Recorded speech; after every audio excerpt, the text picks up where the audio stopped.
today because they're looking to get inside of ad selection or campaign selection inside of certain platforms, right?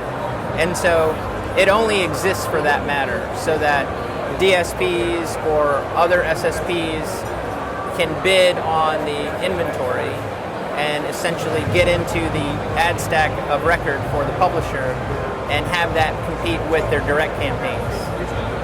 And that is a workaround to get into the ad stack. So essentially, if a publisher could manage the priority of a bidder and to manage the priority of their direct campaigns, at the same time manage the priority of their third-party campaigns, then it's less of a problem to get inside of the ad selection logic.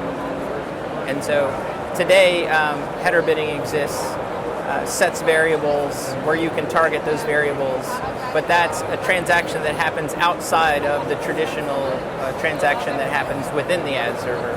And so that inefficiency, over time, you can't put 50 script tags inside of the head of your website or it'll slow it down. Or if any one of those decides that it's going to block, sure, you may have asynchronous, but over time 50 won't work. So you got to bring in real solutions to solve those problems, and that's bringing that programmatic stack in-house. So do you think we'll have header bidding in 5 years' time? I think we will have a solution that will rid us of header bidding in 5 years, 5 to 6 years. Can you explain why? I just think that over time, publishers are going to realize that putting 50 tags in their header is not going to work.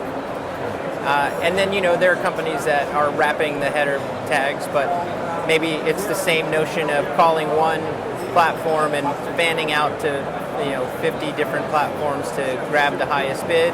There's going to be solutions like that. But who knows? I mean, I think over time, I think it's more efficient to bring all of that inside of a platform versus have it coexist outside of the platform. Are they talking about 40 or 50? I mean, normally I've seen that the optimal number is 4, I think. Yeah, I mean, look, I'm saying that for exaggeration, just because there's a limit and it's not very high, right? I think 4 or 5 you can get away with, but the minute that you load the page and it blocks, what are you going to do? Yeah. Right? I mean, you have to maintain the level of speed and performance from your website, right? Well, the SSP is evolving, right?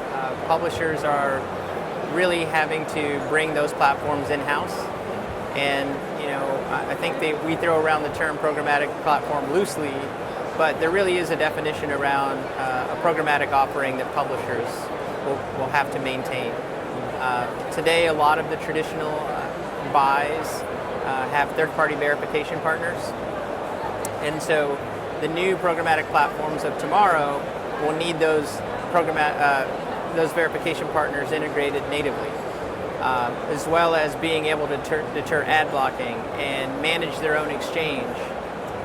Right now, header bidding is a big, I would say, buzzword, but really platforms need to be managing that in-house and taking header bidding outside of the websites that could eventually over time cause performance issues. Using a true programmatic platform would allow publishers to maintain all of their, I would say, media trading without having to take advantage of trying to get into traditional ad serving platforms.